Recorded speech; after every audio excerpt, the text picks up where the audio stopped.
Assalamualaikum warahmatullahi wabarakatuh. Perkenalkan saya Syarif Fananda Zakira dengan NIM 2010101174 kelas MBS 20 FHP mata kuliah Sejarah Peradaban Islam. Di sini saya akan membawakan materi yang berjudul Peradaban Islam pada Daulah Bani Abbasiyah. Peradaban Daulah Abbasiyah. Dinasti Khalifah Bani Abbasiyah adalah kekhalifahan dan penguasa kedua setelah Bani Umayyah. Dinamakan Khalifah Abbasiyah karena para pendiri dan penguasa dinasti ini adalah keturunan dari Al-Abbas, paman Rasulullah SAW. Dinasti Abbasiyah ini didirikan oleh Abdullah al-Saffah bin Muhammad bin Ali bin Abdullah bin Al-Abbas.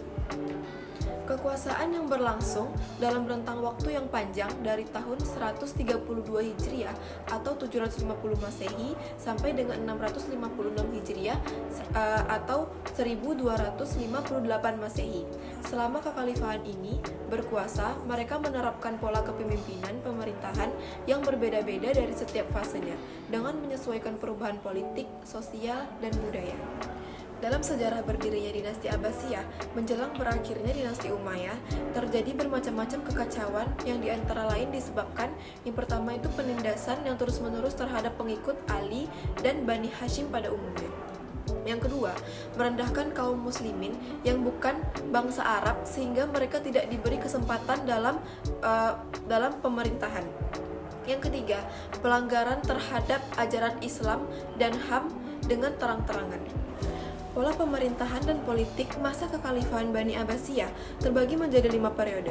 Periode pertama dari tahun 132 Hijriah sampai 232 Hijriah disebut periode pengaruh Persia pertama. Periode kedua dari tahun 232 Hijriah sampai 334 Hijriah disebut masa pengaruh Turki pertama. Periode ketiga dari tahun 334 Hijriah sampai 447 Hijriah, masa kekuasaan dinasti Buayyih dalam pemerintahan Khalifah Abbasiyah. Periode ini disebut juga masa pengaruh Persia kedua. Periode keempat dari tahun 447 Hijriah sampai 590 Hijriah, masa kekuasaan dinasti Bani Saljuk dalam pemerintahan Khalifah Abbasiyah. Biasanya disebut juga dengan masa pengaruh Turki kedua. Periode kelima dari tahun 590 Hijriah sampai 656 Hijriah, masa kekhalifahan bebas dari pengaruh dinasti lain. Tetapi kekuasaannya hanya efektif di sekitar kota Baghdad. Faktor-faktor berdirinya dinasti Abbasiyah dan situasi yang membuat dinasti sebelumnya menjadi lemah, yaitu yang pertama, timbulnya perselisihan politik antara Bani Umayyah dengan pengikut setia Ali bin Abi Thalib atau golongan Syiah. Yang kedua, munculnya kalangan Khawarij disebabkan rivalitas politik antara Muawiyah dengan Syiah dan kebijakan-kebijakan land reform yang tidak adil. Yang ketiga, terbentuknya politik penyelesaian khalifah dan konflik dengan cara damai. Yang keempat, adanya asas penafsiran bahwa dekret politik harus berlandaskan pada Al-Quran dan oleh golongan Khawarij orang Islam non-Arab. Yang kelima, adanya konsep hijrah di mana setiap orang harus ikut bergabung dengan kelompok Khawarij. Yang tidak ikut dianggapnya itu sebagai orang yang berada pada Dar al-Harb, dan hanya golongan Khawarij yang berada pada Dar al-Islam. Yang keenam, bertambah gigih pemberontakan yang dilakukan pengikut Syiah terhadap Bani Umayyah setelah terbunuhnya Husain bin Ali dalam pertempuran Karbala.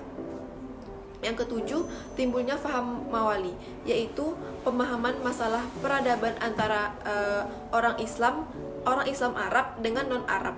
Dalam drama besar politik dan perkembangan Islam, pemerintah Abbasiyah merupakan babak ketiga dan pertama kali dibuka oleh Abu al-Abbas tahun 750 Masehi sampai 754 Masehi yang berperan sebagai pelopor kerajaan pada saat khotbah penobatannya yang diumumkan setahun sebelumnya di Masjid Kufah. Khalifah Abbasiyah yang pertama itu menyebut dirinya sebagai As-Saffah. Ada sekitar 37 khalifah yang tercatat pernah memimpin dinasti Bani Abbasiyah, namun hanya ada 10 khalifah yang menorehkan sejarah gemilang di dalam kepemimpinan dinasti Bani Abbasiyah ini. yaitu yang pertama ada As-Saffah di tahun 750 Masehi, yang kedua ada Al-Mansyur di tahun 754 Masehi, yang ketiga ada Al-Mahdi di tahun 775 Masehi, yang keempat ada Al-Hadi di tahun 785 Masehi, yang kelima ada Ar-Rasyid di tahun 786 Masehi, yang keenam ada Al-Amin di tahun 809 Masehi, yang ketujuh ada Al-Ma'mun di tahun 813 Masehi, yang kedelapan ada Al-Mu'tasyim di tahun 838 Masehi, yang kesembilan ada Al-Wathiq di tahun 842 Masehi, dan yang terakhir ada Al-Mutawakkil di tahun 847 Masehi. Pada periode pertama pemerintahan Bani Abbasiyah mencapai masa keemasannya. Secara politis, para khalifah betul-betul tokoh yang kuat dan merupakan pusat kekuasaan politik dan agama sekaligus. Periode ini juga berhasil menyiapkan landasan bagi perkembangan filsafat dan ilmu pengetahuan dalam Islam. Namun, setelah periode ini berakhir, pemerintahan Bani Abbasiyah mulai menurun dalam bidang politik, meskipun filsafat dan ilmu pengetahuan terus berkembang. Masa pemerintahan Abu al-Abbas, pendiri dinasti ini, sangat singkat, yaitu dari tahun 750 sampai 754 Masehi. Selanjutnya digantikan oleh Abu Ja'far al-Mansur pada tahun 754 sampai 775 Masehi, yang keras menghadapi lawan-lawannya, terutama dari Bani Umayyah, Khawarij, dan juga Syiah. Al-Mansur memindahkan ibu kota negara ke kota yang awalnya di Al-Hashimiyah dekat Kufah menjadi Baghdad, dekat bekas ibu kota Persia, Ctesiphon, di tahun 762 Masehi. Kebijakan-kebijakan Al-Mansur dalam masa pemerintahannya, yang pertama itu pengembangan ilmu pengetahuan. Jadi tahap pertama penyalinan buku-buku ilmu pengetahuan, yang kedua menyusun buku-buku yang berkaitan dengan agama Islam, dan yang ketiga mendatangkan kaum cendekiawan dari berbagai negara. Yang kedua, pengaturan dan penerbitan pemerintahan. Menyusun dan menerbitkan administrasi pemerintahan, menjalin kerjasama antar sektor aparat negara, dan memberikan tugas dan tanggung jawab kepada semua aparat. Ketiga, peningkatan ekonomi sosial. Al-Mansur mendirikan kota baru yang semula, yaitu Madinah As-Salam atau kota perdamaian, menjadi Baghdad, yang berarti pemberian Allah. Yang keempat, bidang politik.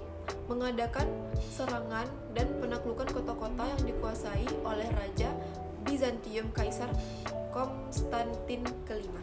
Selanjutnya, masa kekhalifahan Al-Mahdi.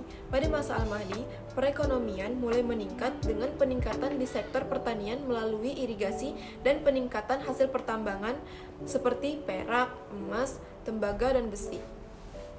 Popularitas Daulah Abbasiyah mencapai puncaknya di zaman Khalifah Harun ar-Rasyid rahimahullah pada tahun 786 sampai 809 Masehi, dan putranya Al-Ma'mun dari tahun 813 sampai 833 Masehi. Kekayaan negara banyak dimanfaatkan Harun al-Rasyid untuk keperluan sosial. Selanjutnya, Al-Ma'mun Abdullah bin ar-Rasyid bin Al-Mahdi yang diberikan gelar Singapodium. Diberikan gelar demikian karena tidak seorang pun dari Khalifah Bani Abbasiyah yang lebih pintar darinya. Dia adalah seorang pembicara yang fasih dan Singapodium yang lantang. Al-Ma'mun the Great gelar dari para ahli barat karena kecerdasan dan keuletannya. Al-Ma'mun, kekhalifahan Al-Abbasiyah mencapai pada salah satu masa keemasannya. Yang pertama, mewujudkan keamanan, kedamaian, serta kesejahteraan rakyat. Yang kedua, membangun kota Baghdad dengan bangunan megah. Yang ketiga, membangun tempat peribadatan. Yang keempat, membangun sarana pendidikan, kesehatan, dan perdagangan. Yang kelima, mendirikan Baitul Hikmah. Yang keenam, membangun Majelis Al-Muzakkar. Sumber utama pendapatan negara Abbasiyah merupakan pemungutan pajak. Sebaliknya, sumber pendapatan pemerintahan lainnya ialah zakat yang diwajibkan pada setiap umat Islam. Faktor keruntuhan dinasti Abbasiyah. Yang pertama, munculnya aliran-aliran sesat atau kesukuan. Yang kedua, terjadi peristiwa perang salib. Yang ketiga, ekspansi serta penyerangan tentara Mongol ke wilayah kekuasaan Islam. Dan yang akhirnya menjatuhkan dan merebut serta memusnahkan peradaban keilmuan Islam.